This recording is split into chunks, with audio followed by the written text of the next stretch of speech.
ముడి చమురు ధరలు తగ్గనున్నాయా? దీనివల్ల దేశీయంగానూ పెట్రోల్, డీజిల్ ధరలు తగ్గుముఖ పట్టనున్నాయా? దీనికి వినిమయ దేశాల వ్యూహమే కారణమా? Let's watch. చమురు ధరలు తగ్గనున్నాయా? కరోనా కొత్త వేరియంట్తో మళ్లీ ఆంక్షలతో ధరలు దిగిరానున్నాయా? దీని వెనుక అసలు వ్యూహమేమిటి? Let's watch. అంతర్జాతీయ ముడి చమురు ధరల్లో పతనం కొనసాగితే దేశీయంగా ఇంధన ధరలు తగ్గే అవకాశం ఉంది. పలు దేశాలు వ్యూహాత్మక నిల్వలను విడుదల చేయడం సహా కరోనా వైరస్ వ్యాప్తి భయాలు ముడి చమురు ధరలు తగ్గుతాయన్న అభిప్రాయాన్ని కలిగిస్తున్నాయి. దేశీయంగా ఇంధన ధరలను నిర్ణయించే సమయంలో 15 రోజులు రోలింగ్ యావరేజ్ ఆధారంగా నిర్ణయిస్తారు. నవంబర్ నెలలో అంతర్జాతీయ మార్కెట్లో బ్రెంట్ క్రూడ్ ధర $80 నుంచి $82 మధ్యలోనే ఉంది. గత వారం చివరిలో అమెరికా మార్కెట్లు మొదలు కాగానే $4 మేరకు చమురు ధరలు పతనమయ్యాయి. ఇక బ్రెంట్ ఫ్యూచర్లు $6 పతనమై 72.91 వద్దకు చేరాయి. కరోనా కొత్త వేరియంట్ చమురు మార్కెట్లలో భయాన్ని నింపింది. ఈ వైరస్ వ్యాపిస్తే మరోసారి చమురు డిమాండ్ భారీగా పతనమవుతుందని అంచనా వేస్తున్నారు. ప్రస్తుతం ప్రభుత్వ రంగ చమురు సంస్థలైన ఐఓసీ, బీపీసీఎల్, హెచ్పీసీఎల్ సంస్థలు రోజువారీ చమురు ధరలను నిర్ణయిస్తుండగా ఈ ప్రక్రియకు పక్షం రోజుల చమురు ధరలను పరిగణలోకి తీసుకుంటారు. ముడి చమురు తగ్గుదల మరికొన్నాళ్లు కొనసాగితే రిటైల్ ధరల్లో కోత కనిపించే అవకాశం ఉంది. చమురు దిగుమతి చేసుకునే ప్రధాన దేశాలు వ్యూహాత్మక నిల్వల్లో కొంత భాగాన్ని ఓపెన్ మార్కెట్లోకి విడుదల చేశాయి. ఈ దేశాల జాబితాలో అమెరికా, భారత్, జపాన్, దక్షిణ కొరియా ఉన్నాయి. భారత్ దాదాపు 50 లక్షల బ్యారెళ్ల చమురు విడుదల చేయనున్నట్లు ప్రకటించింది. చమురు ఉత్పత్తి చేసే దేశాల సంఘం ఒపెక్ ప్లస్కు వ్యతిరేకంగా పలు దేశాలు ఈ నిర్ణయం తీసుకున్నాయి. భారత్ కూడా తొలిసారి తన వ్యూహాత్మక నిల్వలను వాడడం మొదలుపెట్టింది.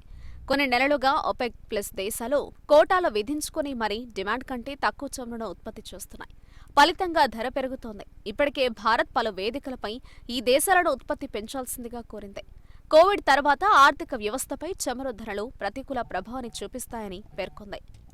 మరోపక్క అమెరికా కూడా చమురు ధరలు కోవిడ్ తర్వాత ఆర్థిక వ్యవస్థపై, వినియోగదారులపై ప్రతికూల ప్రభావం చూపిస్తాయని వెల్లడించింది.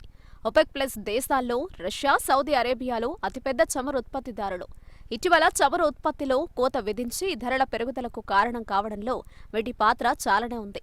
ఈ ఒపెక్ ప్లస్ దేశాలు ప్రపంచ చమురులో సగం ఉత్పత్తి చేస్తున్నాయి. ఒపెక్ ప్లస్ దేశాలు రోజుకు 1 కోటి బ్యారెళ్లు చమురు ఉత్పత్తిని తగ్గించాలని 2020లో నిర్ణయించాయి. అప్పట్లో కోవిడ్ కారణంగా డిమాండ్ పడిపోయి చమురు బ్యారెల్ ధర $20 వద్దకు చేరడంతో ఈ నిర్ణయాన్ని తీసుకున్నాయి. కానీ 2021లో ప్రపంచ ఆర్థిక వ్యవస్థలు మళ్లీ కోలుకుంది. ఫలితంగా చమురు డిమాండ్ పెరిగింది. కానీ ఆ మేరకు ఉత్పత్తిని మాత్రం పెంచలేదు. ఫలితంగా చమురు ధరలు రివ్వున పెరిగిపోయాయి.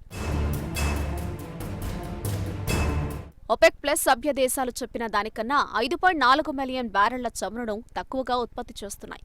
భారత్లో 2020లో చమురుపై పన్ను రూపంలో ప్రభుత్వానికి వచ్చే ఆదాయం తగ్గడంతో పెట్రోల్పై 13, డీజిల్పై 16 సెంట్రల్ ఎక్సైజ్ డ్యూటీని విధించారు. వీటికి రాష్ట్రాల వ్యాట్ కూడా తోడు కావడంతో దేశీయంగా వినియోగదారులపై భారం పడింది.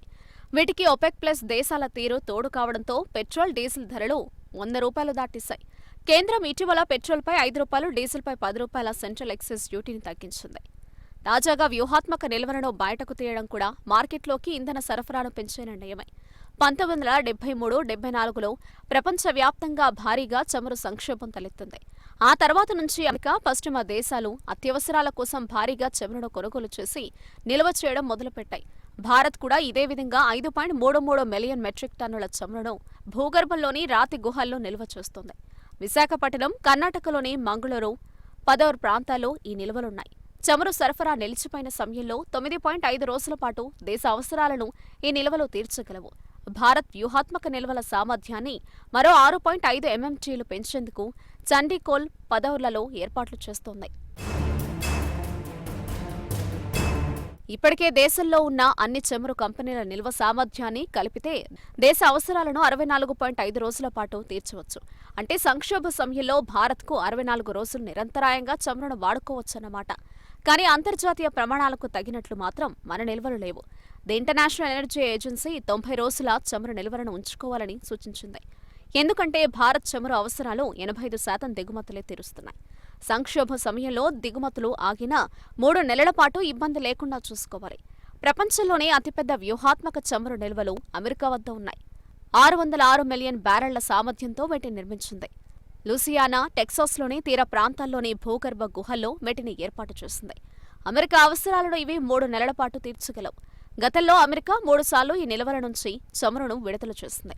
ఈ నిల్వల విషయంలో అమెరికా తర్వాత స్థానంలో జపాన్, చైనా ఉన్నాయి. తాజాగా వివిధ దేశాలు వ్యూహాత్మక చమురు నిల్వలను బయటకు తీయడంతో రష్యా, సౌదీలు క్రమంగా ఉత్పత్తిని పెంచనున్నట్లు సంకేతాలిస్తున్నాయి.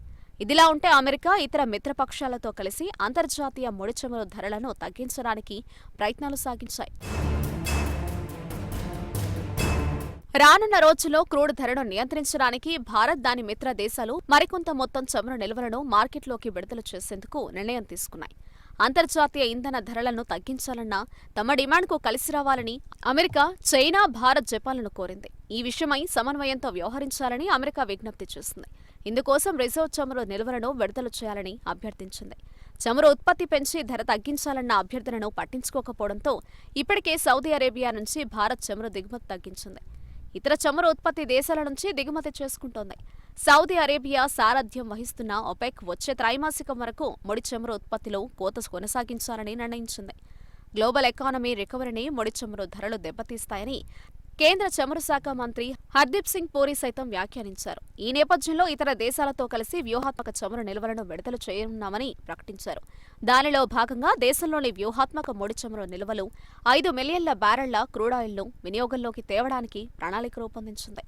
ఇప్పటికే అమెరికా, జపాన్ వంటి అతిపెద్ద దేశాలు చమురు ధరలను తగ్గించేందుకు ఈ వ్యూహాన్ని అమలుపరుస్తున్నాయి. ఓవైపు కరోనా కొత్త వేరియంట్, మరోవైపు చమురు వినిమయ దేశాల వ్యూహం ముడి చమురు ధరలపై ప్రభావం చూపుతున్నాయి.